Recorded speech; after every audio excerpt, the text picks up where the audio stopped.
Good morning, friends. Monday morning, meditation morning. Quiet, grey morning here. Morning around Europe. Morning. I don't know if it's morning where you are. Somebody's in Lizzie, is it? It's in Oregon or somewhere on the US West Coast. So it's late night. Anyway, or evening anyway there. Anyway, here we are. And I'm actually just sitting here, having been chanting for a little while, just feeling the resonance of the chant in my nervous system. It's a beautiful thing about chanting. It's kind of it evokes a sense of blessing.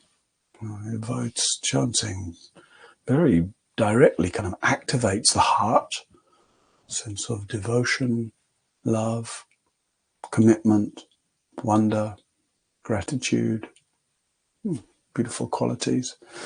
And it kind of harmonizes the nervous system. Sat down. I've been up for a while. I've been busy with the dogs. And then sit down, get the tech ready, and chant. Brings things together. So we'll do a little chanting together, I think, when we start the meditation. What can I say? I won't say much. Let's have some meditation time mostly. But I've been asked, I'm not very good at coming up with themes for these weeks. And I sort of, because I do this more regularly than the other teachers, until now the Sangha Live team have kind of cut me a break or given me a free pass. So whereas other teachers give a theme for a week and write a little blurb, I tend to just show up and make it up as I go along. And, often some theme emerges, but not necessarily. And I don't have to pre-announce it. Anyway, there's something to do with some new system for the way daily meditation is catalogued or presented or something. So now I'm supposed to come up with a theme as well. So I gave a theme for this week, which was, which I took from a retreat that I taught here, a French retreat a couple of weeks ago. Everything to lose, nothing to fear. And there's something kind of stark and yet beautiful, I find, liberating about that phrase. We might just hear the first part, everything to lose. Sounds like those gloomy Buddhists. Everything will be lost. But then if we hear the other bit, nothing to fear. It's like it's inviting us to make a journey that starts with a real acknowledgement. And everything we love will be lost. Everything is always in the process of becoming lost. Whether that's stuff or relationships or our health, our youth and vitality. And so it's like actually just coming into the truth of that with a lot of tenderness. Right? It's not, if we're mental about it, it might seem a depressing thing. But if we're heartful about it, it's like, it's something, there's something tenderizing for the heart. It's like, given that we're in the process of losing everything, well, let's be tender with everything. Let's be respectful to everything. Let's give a real quality of attention to what shows up, because it's only here very briefly. And then amidst that then, and through that process of tenderness, realizing the naturalness of loss, we realize, there's nothing to fear in that process. There's actually nothing to be anxious about, nothing to be fearful of. And that can seem like that can be a hard truth. We look around the world and we might see all kinds of causes for fear. Right? And many causes for concern, but that's different from causes for fear. And we might get fearful. You can't just turn that off. But the Buddha's path of liberation, we might say, is a path towards realizing that there's nothing to fear, living in a condition where we feel fearless. Right? Still might have concerns, things that are challenging, things that need responding to, things sometimes we don't know how best to respond to. But nothing to fear. So essentially that comes back to kind of that central theme of non-clinging, letting go. Letting go of that which we've gotten tight around, but also letting in that which we tend to push away or fend off. It's like this is where everything gets digested. Here in the, this amazing apparatus we've got for meeting the world, our sense apparatus, our emotional apparatus, our cognitive apparatus. Sort of like the process of meditation, even though meditation might pass through, sometimes quite amazing, beautiful, deep, profound, expansive, peaceful experiences. I think it's most helpful to see meditation just as the process of being as conscious, as awake, as attuned as possible, so that we can just digest everything that comes to us, digest everything that moves through us. And that's often a process of digesting loss, or even when we get something that we love and we're excited about, just seeing in the excitement that tendency to, am I in denial of the loss? Or can I inhabit it in that way, which the famous Zen story of the broken cup, that story where the teacher drinks from some beautiful little porcelain cup, piece of exquisite Japanese pottery, and the students always serve the teacher in this little cup. And the teacher loves this cup. And then one morning the teacher holds the cup up and they say, for me this cup is already broken. And initially that can seem like a kind of nihilistic way of seeing the world. But it's like digesting. The nature of the cup is to break, right? So the nature of everything is to collapse. The nature of everything is to become lost. The nature of everything is to end. And so when you see that in advance, far from being nihilistic, it's like recognizing that the destiny, the natural, the right end for this cup is to break. I mean, it has to. And so seeing that, it's like, but today it's whole. One can appreciate its exquisiteness. One appreciates beauty more in recognizing that it's ephemeral, that it's temporary, that I won't always be here. So we can apply the lesson of the cup to everything. Oh yeah, actually this is already broken in some way. And then having applied it like that, two beautiful benefits. Firstly, we get to appreciate its beauty while it's here because it's temporary. And then secondly, when it does fulfill its destiny, the day it does break, rather than feeling bereft, disappointed, there's a kind of poetry in that, right? It's like, oh yeah, today's the day this cup has fulfilled its destiny. And one might still be kind of sad for that which one appreciated and loved and enjoyed and is gone. So, it's a kind of invitation to reflect on loss in various different kinds of ways. Same in terms of our own life, right?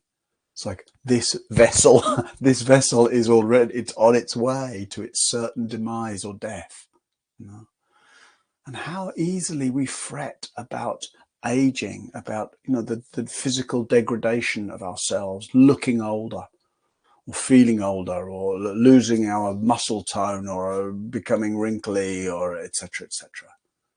But it's like, it's our nature. It's right. If we're aging alarmingly, that's exactly right. That's what should happen. I mean, that's the only thing that can happen. So for me, this cup is already broken. It's like saying, well, this is a corpse in waiting. This is a corpse in waiting. And so then But today, oh look, alive. I can see, hear, taste, smell, think, feel. That becomes more precious, more beautiful. This is the best condition I'll ever be in, because it's in a process of degrading. And then, with that sense, and who knows, right? We'll only find out when we get there. And yet the growing feeling, the growing trust, the growing confidence that the day that this cup breaks, the feeling that I'll be able to go graciously into the rightness of that. All right, that's enough talking for this morning. Let's sit in meditation, and given that it's the beginning of the week, and given the love of chanting, I thought we might chant the Bodhisattva vows together. So here's the text. I'll just put it in the chat. We'll chant them through maybe 3 times as we enter into meditation. And just a reminder with chanting, first reminder, if you're resistant, you don't have to do it, but strong, wow, look at that, that's weird, strong encouragement, just try the chanting. 99% of people, when they get into chanting, find that they love it.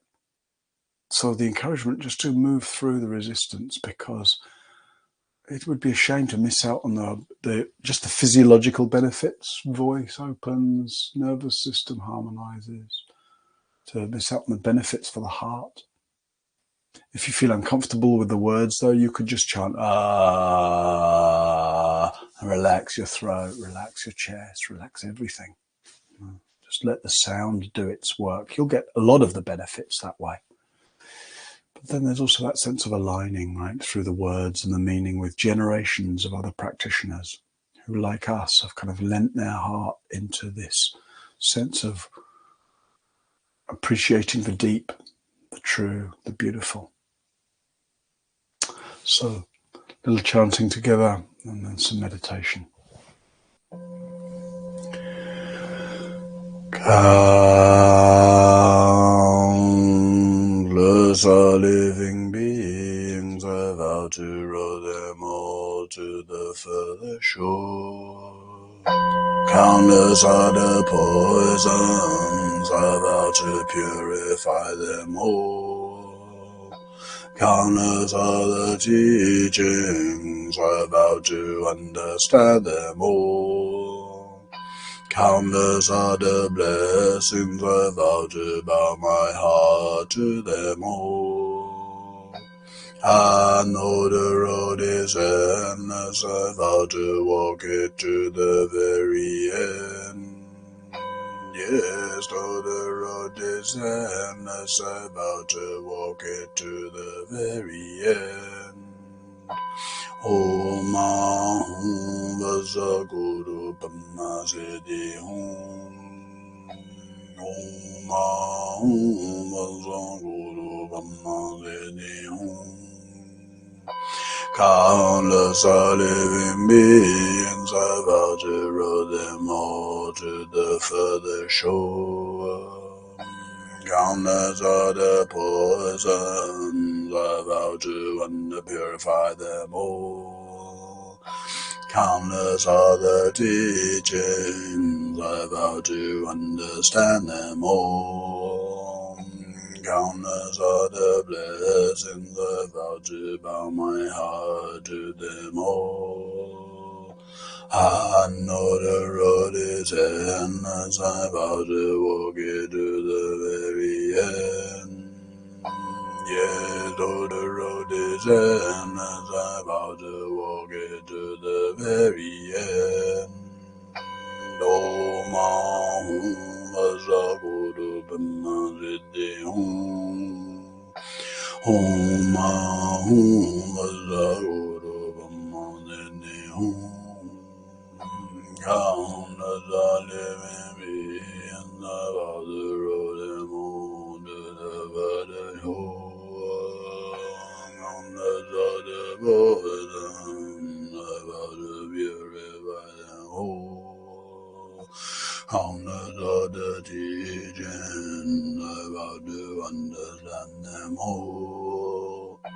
Count the blessings and about my honor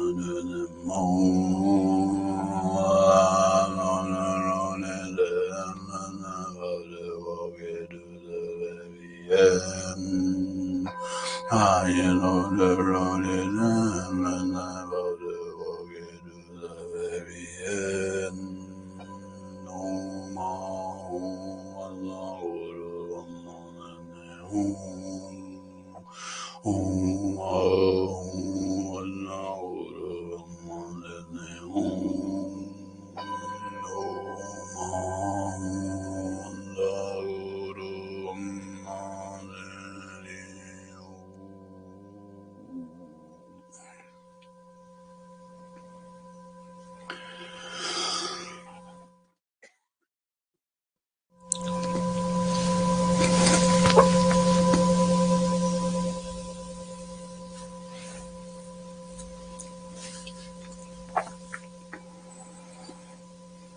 So taking your seat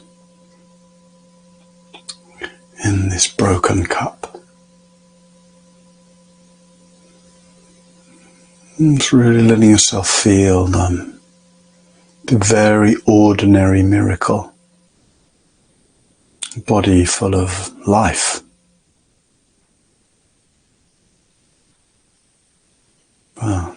fizzing of your cells,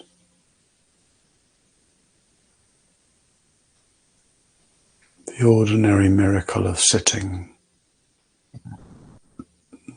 just feeling legs and buttocks and their weight resting on the ground,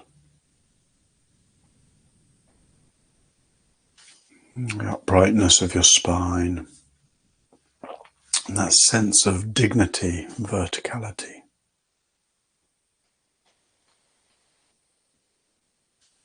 Openness of your torso. You might want to roll your shoulders back a little.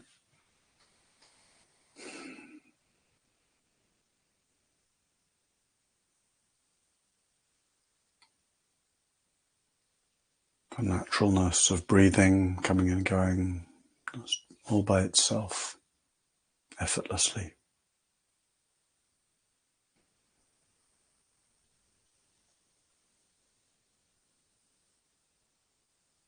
And resting.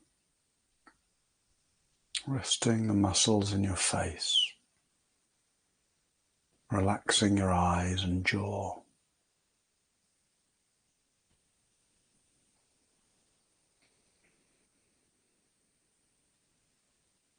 Nothing to wrestle with, nothing to force.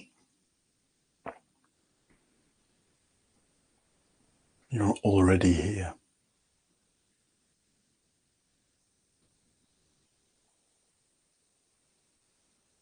Resting into meditation.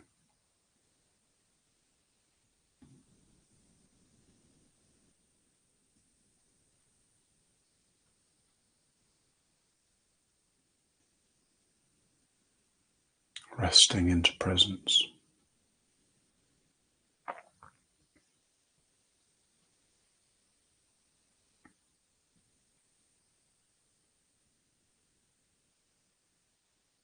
Resting into the natural brightness or luminosity of mind.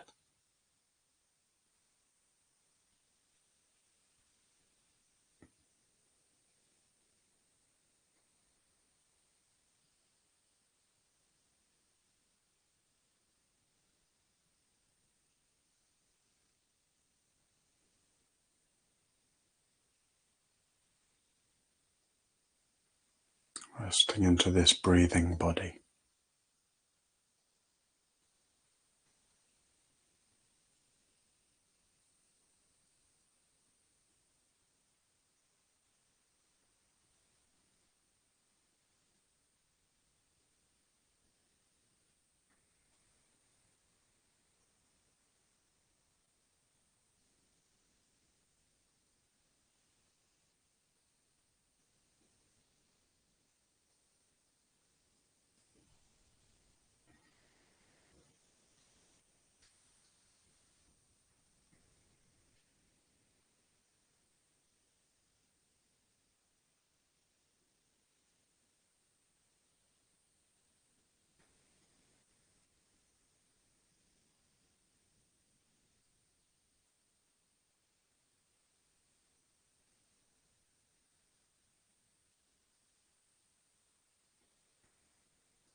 breathing.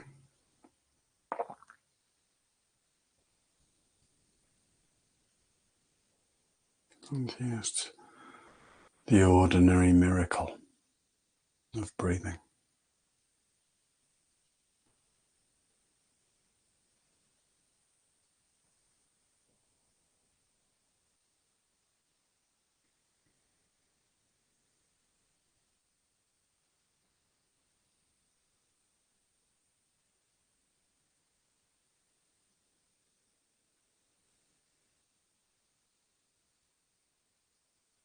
A constant invitation of breath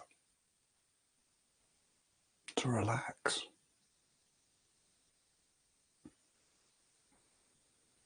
To let everything happen by itself. To allow the natural intelligence of the in-breath.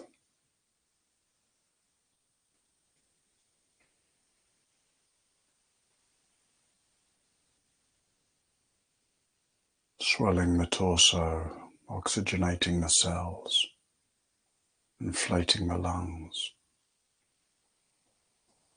nourishing the brain.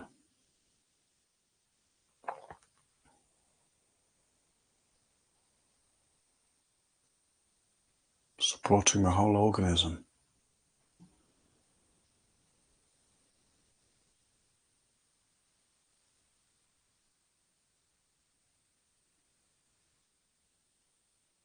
And the relaxation of the out-breath. A lesson in letting go graciously. In relaxing, in trusting, in allowing.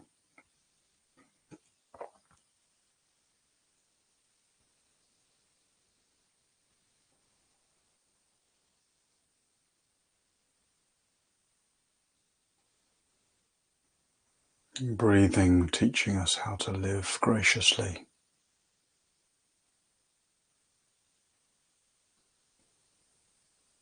Fearlessly. How to stop getting in our own way.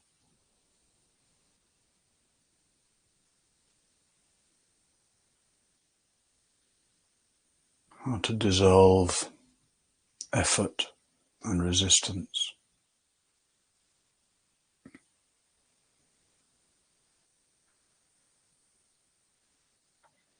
How to touch peace.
What if,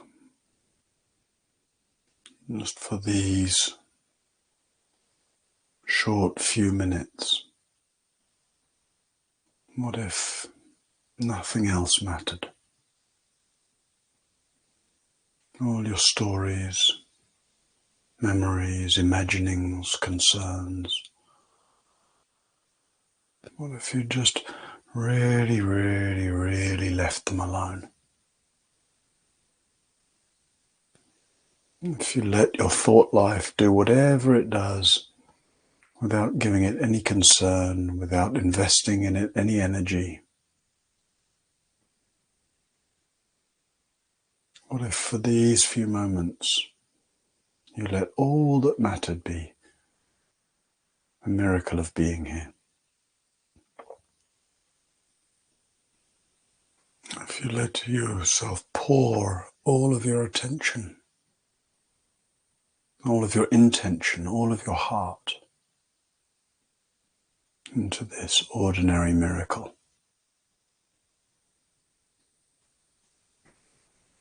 What if you really let yourself settle into just this breathing body, this miraculously alive organism?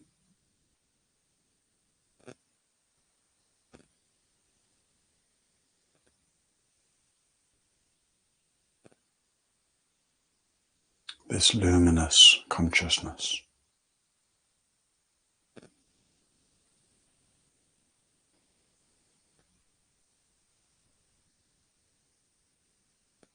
This infinite receptivity.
What if, even though your attention through habit keeps going here and there, getting pulled into this or that story or image or drama, what if most fundamentally your attention really longed to relax, to soak into your limbs,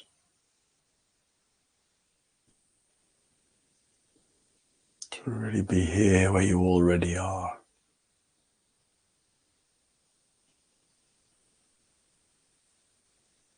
What if the peace or fulfillment that your attention's always searching for, what if it was already here and sitting quietly and doing nothing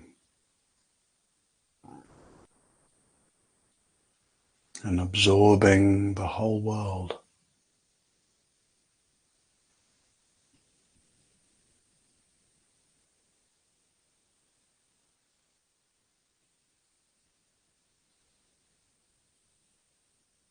What if for these few minutes we were to give ourselves this opportunity to stop,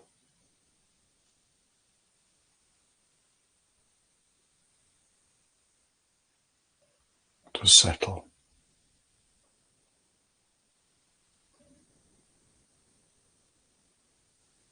to soak into presence?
And what if these last few minutes of meditation, you just gently abandoned everything? Abandoned any ideas of what could or should be happening. Abandoned any attempt to be a certain way. What if you to really allow a sense of effortlessness, naturalness, no spiritual pretensions, just here, rather naturally here, rather obviously here, inevitably here.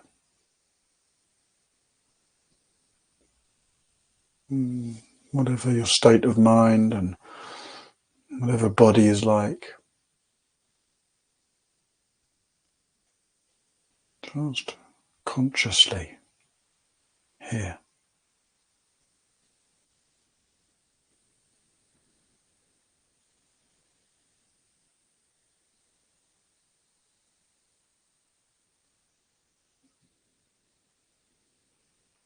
Not even meditating.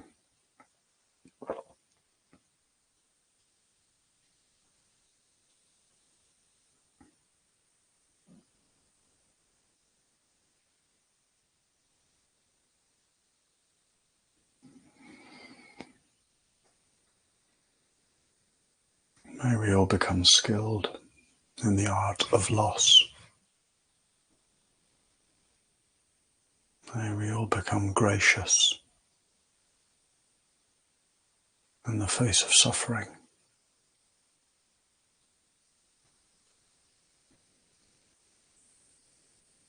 May we all know our fundamental freeness without having to do anything to attain it.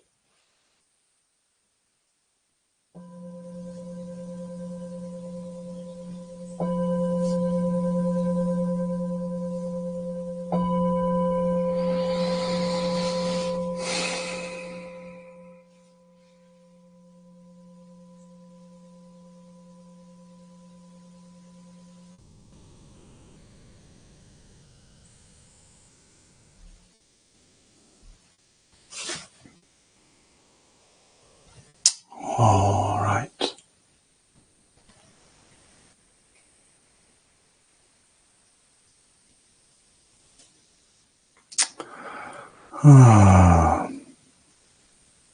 Monday morning, friends. Good way to start the week together. A little time for questions. If things weighing on the heart or rattling around the mind, anything that seems like it might be helpful to ask or explore a little with me, then please feel free. Just a reminder that Sangha Life depends on goodwill, kind of sort of spontaneous or good-hearted mutual participation. There's that sense of all of this happens like that, right? There's people working here and managing everything, and teachers, me this week, others other weeks, offering. And that sense of just inviting your offerings in return, because that's the only way to keep this show on the road. So, of course, doing it in that way is beautiful and has its challenges. It'll be interesting to see how it would work with just a sort of subscription model. But that's something beautiful and true to the tradition about letting the heart's response, letting dharma, mutuality, generosity, offering, letting that be the engine, right, that keeps the dharma wheel turning. So maybe George can post the link to that, but if you'd like, there it is. If you feel able and you wish to offer to support me and Sangha Live in general, and then anybody else that can show up and practice here, then thank you. I'm very appreciative of your support. All right. I don't see any questions this morning. That's fine with me. It's just started raining here, but I'll be happy to go and walk the dogs in the rain. Okay, there's a question. Last week I had a horrible cold, says Lynn. I felt awful, but all I could do was moan and obsessively wish the cold would go away. I tried telling myself it's dukkha and it will pass, and that for now I should just accept it and be with it. But, impossible. Any practical guidance for when this happens again? Well, I think you're on the right path, Lynn, right? But often our kind of understanding is running ahead of our integration, So there's a lot of people, not even there at the understanding. So to understand, there's something, that, okay, there's the suffering of the cold. That's Buddhist language, first arrow, suffering. Well, there we go again. Is there some automatic thing when I do this that it makes gestures? Woo, woo. I don't know how that's happened. Can you see that? Can you see the fireworks that happen when I do that? Anyway, I'm just getting all kinds of weird graphics on my screen, and I don't know how well. All right. That's the first arrow, and then there's the kind of the drama making and the moaning and the feeling sorry for oneself, and oh my god, that's all the unnecessary extra layer. Second arrow, suffering. So don't give yourself a hard time about it, but just be clear. Be clear. Wow, that's there's a. It's like it doesn't help yourself to blame. Oh, I should have been able to. That's third arrow. Now you've got a third arrow, right? First arrow is the cold. Second arrow is the resistance to the cold. Third arrow is judging yourself for being resistant to the cold and not having just let it pass graciously. So it's too late for the second arrow. For God's sake, don't get into third arrow stuff. But just be clear. Oh yeah, there's a kind of formula? What's the Buddhist formula? Suffering plus resistance. No, pain times resistance equals suffering, right? Pain times resistance equals suffering. So then, then you make the square root of it with judgment. So yeah, just be clear about that. And even in small ways, right? Be clear about it in small ways. Examine your resistance in small ways, and that'll make it easier next time there's a bigger way, like something really unpleasant, like a sickness, etc. Yeah. All right, there were some more questions up there somewhere. Lean, hello, Lean. Seems life is challenging in the areas where I'm holding on and afraid of losing. I sense a clear willingness to lose everything, to surrender completely. But then I noticed that there is fear or resistance in some area where there is loss or the possibility of loss. Yeah, just observe it. Well, make it very immediate, Lean.